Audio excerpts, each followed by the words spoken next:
শিবেই সাহস, শিবেই ভক্তি, শিবেই ভরসা, শিবেই শক্তি, শিবেই জগৎ, শিবেই বিশ্বাস, শিবেই প্রাণ, শিবেই নিঃশ্বাস। স্বাগত জানাই সকলকে আবারও আমার একটি ছোট্ট মিনি ব্লগে। সোমবারে বাবার পুজো করে নিয়ে ঘরের কিছু কাজকর্মগুলো সেরে নিচ্ছি। সেরে ফেলছি এবার ব্রেকফাস্ট, মুড়ি আর চা খাবো। তাই ওর আর আমার মুড়ি একটা বাটিতেই মেখে নিচ্ছি। ওরটা প্যাকিং করে ওকে দিয়ে আসলাম, দিয়ে আমি আমারটা খেয়ে নিচ্ছি। আজকে দুপুরে ভেবেছি সেদ্ধ ভাত খাবো, সাথে পাঁপড় ভাজা, আর তার ফাঁকে ঘরের কিছু কাজকর্ম সেরে নেব।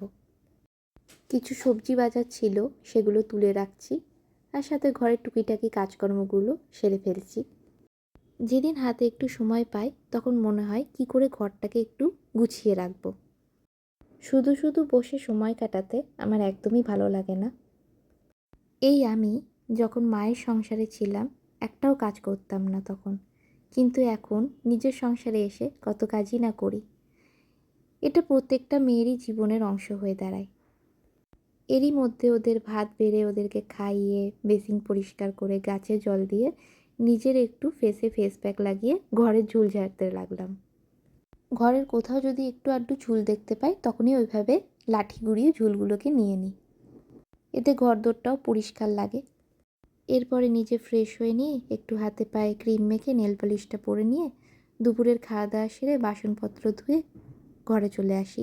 ঘরে এসে একটু মনুর সাথে মজা করছিলাম। ও আমার হাতে যাই দেখবে তাই খেতে চাইবে, বলবে কি খাচ্ছ তুমি।